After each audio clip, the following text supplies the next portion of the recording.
Hola, ¿qué tal? Bienvenidos a un nuevo video. El día de hoy vamos a resolver el problema 219 del libro de Hibeler, 12ª edición, que nos dice lo siguiente. El camión se va a remolcar con dos cuerdas. Si la fuerza resultante debe ser de 950 newtons, dirigida a lo largo del eje X positivo, determine las magnitudes de las fuerzas FA y FB que actúan en cada cuerda, y el ángulo θ de FB de manera que la magnitud de FB sea un mínimo. FA actúa a 20 grados medidos desde el eje X, como se muestra en la figura. Tenemos acá representado el problema resuelto en una serie de pasos, así como hicimos en el video anterior. En el paso número 1, explico el diagrama de cuerpo libre tal cual como está en el libro. Obviamente yo ya no hice la camioneta o el camión, pero podemos ver claramente lo que nos indica el problema, que tenemos dos componentes, tenemos la componente FA y la componente FB, la resultante que me indica que está dirigida a lo largo del eje X. Podemos representarla mediante esta flecha.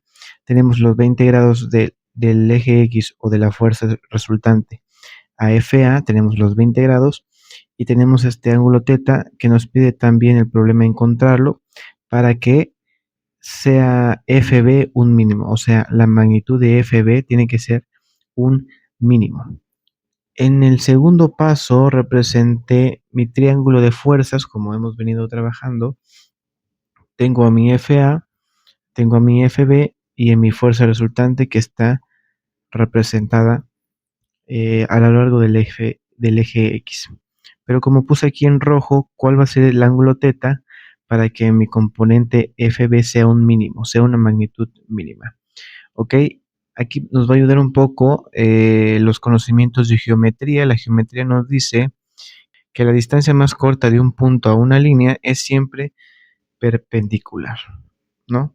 En este caso, en mi triángulo de fuerzas, voy a decir que mi componente FB va a partir desde la punta de flecha de FA a la línea de mi fuerza resultante de 950 newtons. ¿Por qué? Porque esa magnitud tiene que ser mínima, tiene que ser la distancia más corta, hablando en este caso de mi componente FB, como podemos observar en el paso número 3. Gracias a la geometría sabemos que esta distancia perpendicular que va a haber de la punta de flecha de FA a la línea de acción, digámoslo así, de la fuerza resultante de 950 newtons, va a estar dada gracias a este ángulo de 90 grados. Si recordamos en uno de los primeros videos de este curso, vimos que hablando de distancias, hablando de vectores, representados gráficamente, entre más larga sea la flecha o entre más larga sea el vector, pues la magnitud va a ser mayor, ¿ok? Entonces, como nos pide un mínimo, pues vamos a encontrar la distancia más corta que va a haber de este punto donde termina mi fuerza FA a la línea de acción de mi fuerza resultante. Esa distancia más corta va a ser la de 90 grados. Y a partir de aquí, a partir de ese pequeño análisis, es más sencillo porque yo aquí tengo un triángulo rectángulo y puedo utilizar trigonometría básica, teniendo en cuenta que mi hipotenusa va a ser igual a 950 newtons. Ya sabiendo eso, pues simplemente nos vamos a calcular componentes.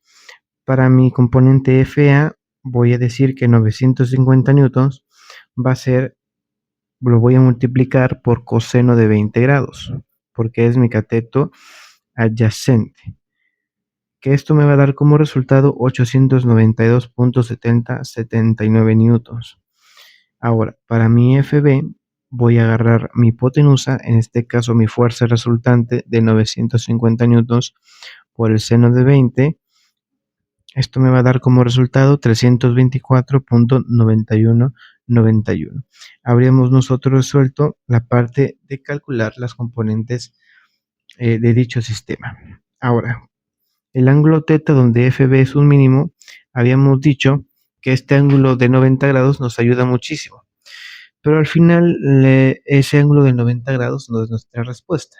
Sí nos ayuda a saber que va a ser la distancia más corta de acá, del punto A al punto B, pero en esencia la respuesta va a ser esta abertura que tenemos acá, que va a ser teta, nos va a dar como resultado 70. ¿De dónde sale el 70? Bueno, si yo ya sé que esta abertura me mide 20 grados y este es un ángulo recto de 90, simplemente ahí tengo 110 grados. Y para llegar a 180 grados, que es la suma de los ángulos internos de cualquier triángulo, pues simplemente me faltan 70 grados. Anotamos aquí la respuesta. Y bueno, si te gustó, dale like, suscríbete, comparte, que con eso nos ayudas muchísimo. Y bueno, nos vemos en el siguiente video.